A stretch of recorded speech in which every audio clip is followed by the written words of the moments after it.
Hello guys, today we will discuss about the content of this book, which is Politics Among Nations, the Struggle for Power and Peace, written by Mr. Hans Morgenthau. He was a great and famous political writer. He writes about political science and obviously international relations. So let's go to the point. So guys, there is a contents of this book. So from part 1, it is called The Theory and Practice of International Politics or International Relations. So there is a two types, or we can say two forms over there in the part 1. The first is the realist theory of international politics, which is called the 6 principles of political realism. So, Mr. Hans Morganthau, uh, he has been called, and he belongs to actually from the realist school of thought. So he writes articles, books on the, especially on the realism, the famous 6 principles of political realism, which he gives, is all about his famous work. Okay. Number 2 is here. You see, as you can see, the science on international politics, understanding international politics, which is different approaches, limitations, which means limitations to understanding the international peace, international politics, and understanding the problem which is considered in international peace. And now the part 2. The part 2 is all about the politics as a struggle for power. So what kind of power? The power to become a hegemon, the power to become a superpower, to control all over the world, as today USA, United States of America, is a world hegemon power. In the past there was different nations, different empires which were ruled over the world to remain in hegemon and to remain in international politics. So in here, in Hans Morgenthau's writing, part 2 is all about the political power. So there is a question mark. What is political power? You will learn in this book what actually is the political power. And as you can see here, he says, as means to the nation's ends, its nature, four distinctions. So he described all about it deeply, as you can read to understand the whole phenomena. So the depreciation of political power, two roots of depreciation of political power. The two roots are the 19th century philosophy and the American experience.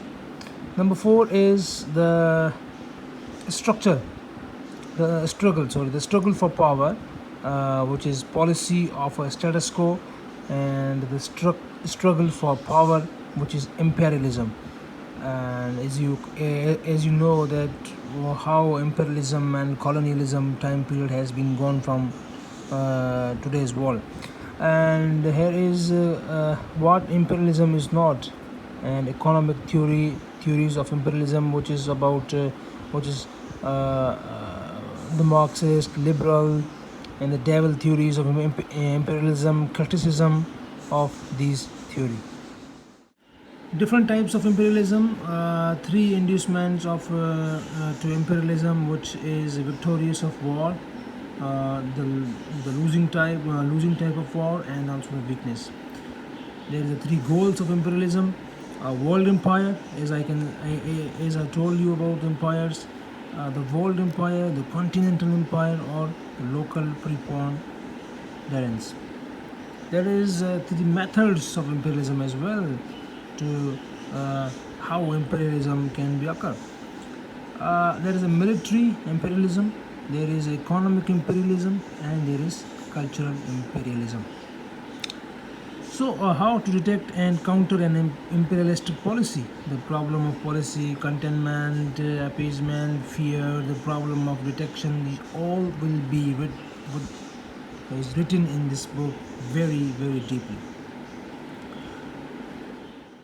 Number six is the struggle for power, policy of prestige, diplomatic, ceremonial, display of military force, two objectives of policy of prestige, three corruptions of the policy of prestige. Number seven is the ideological element in international policies, which is the nature of political ideologies, typical ideologies of foreign policies, ideologies of the status quo, ideologies of imperialism, and also the ideologies of ambiguous, the problem of recognition. In the part 3, there is a national power. So in part 3, he described national power very deeply. So that in the beginning, he told about the essence of national power, what actually is national power, and the roots of modern nationalism, retreat from nationalism, apparent and real, and personal insecurity and social disintegration. This is the main. This is the main. We can say the outline of this national power. So number 9 is elements of national power. So geography is the first one, natural resources, food, raw material, industrial capacity, military preparedness, technology, leadership, quantity and quality of armed forces, and population, distribution, trends, national character, its existence, the Russian national character, which is very, very interesting. National character and national power, national morale, its instability, and the quality of society and government as decisive factors, the quality of diplomacy, the quality of government, the problem of balance between resources and policy, the problem of balance among resources, the problem of popular support, domestic government, and foreign policy. Number 10 is evaluation of national power, the task of evaluation, typical error of evaluation, the absolute character of power, permanent character of power, fallacy of single factor, geopolitics, nationalism, and as well militarism. Part 4 is all about limitations of national power, the balance of power. The balance of power is about social equilibrium, the balance of power as a universal concept, balance of power in domestic politics. There is a two main pattern of balance of power, which is pattern of direct opposition, and pattern of competition. Korea and balance of power. Number 12 is different methods of the balance of power, divide and rule. This is the main method of this balance of power. Compensation, armaments, and alliances. The general nature of alliances against world domination, alliances against counter alliances. The holder of the balance.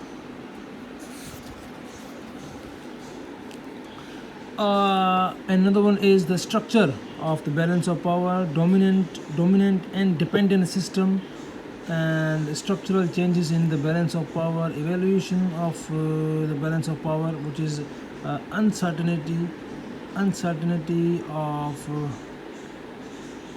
the balance of power, the unreality of balance of power, the balance of power is ideology, inadequacy of the balance of power, and restraining influence of moral consensus of the modern state system. So number 5 part is about limitations of national power, which is international morality and world public opinion. Morality, modes, and laws as restraints on power. International morality, the protection of human life, protection of human life in peace, in war, and moral condemnation of war, international morality and total war, universal morality versus nationalistic universalism, personal ethics of aristocratic international, destruction of international morality, destruction of international society, victory of nationalism over internationalism, and transformation of nationalism. So this is about the international morality. And another limitation of the national power is world public opinion. In world public opinion, psychological unity of the world, ambiguity of technological unification, and the barrier of nationalism. Another limitation of national power in part 6 is international law. So the main problems of international law is general nature of international law because it is a weak law. Legislative function in international law is a decentralized character, interpretation and binding force. The judicial function in international law, compulsory jurisdiction. The optional clause is international courts and effect of judicial decision. The enforcement of international law is decentralized character, treaties of guarantee and collective security. Article 16 of Covenant of the League of Nations, Chapter 7 of the Charter of the United Nations, the veto, the uniting of for peace resolution. Okay, sovereignty. The general nature of sovereignty, synonyms of sovereignty, independence, equality, and unanimity. What sovereignty is not, how sovereignty is lost. Majority vote in international organizations is sovereignty divisible. Part 7 is international politics in the contemporary world.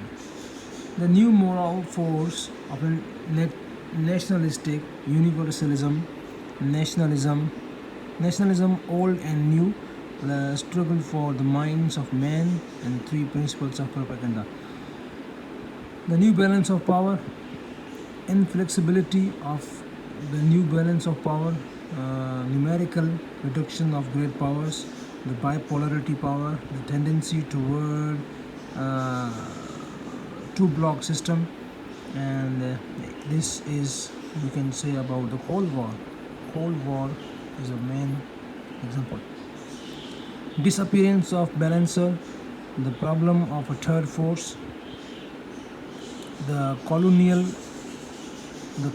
revolution, and potentialities of bipolar system. There is the possibility of its breakup, the continuation of the Cold War, the peaceful coexistence. Second point is total war.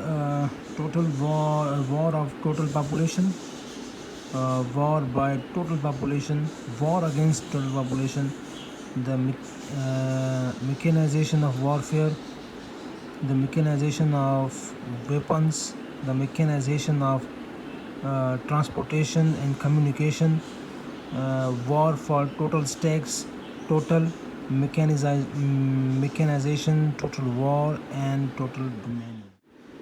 The eighth part belongs to the problems of peace through limitation, which is disarmament, and the problem of peace in our time, like history of disarmament, the failures, the successes, four problems of disarmament, the ratio, the Rush-Bagot Agreement, the Washington Treaty, and the Anglo-German Naval Agreement, the World Disarmament Conference, disarmament negotiations since the Second World War, standards of allocation.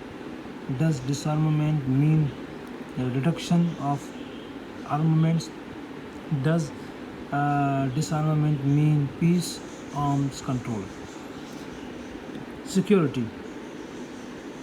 collective security, the Ethiopian War, the Korean War, and international police force. Judicial settlement, the nature of the judicial function, the nature of international conflicts, tensions, and disputes, pure disputes, disputes with substance of attention, disputes representing attention, limitation of judicial functions.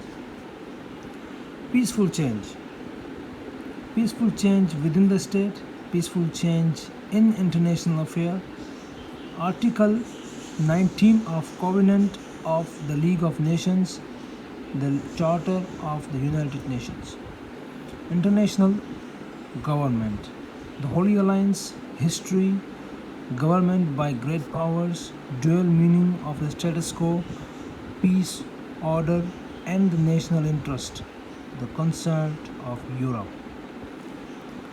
League of Nations, organization, dual meaning of the status quo, France against Great Britain, 3. Weakness of the League of Nations.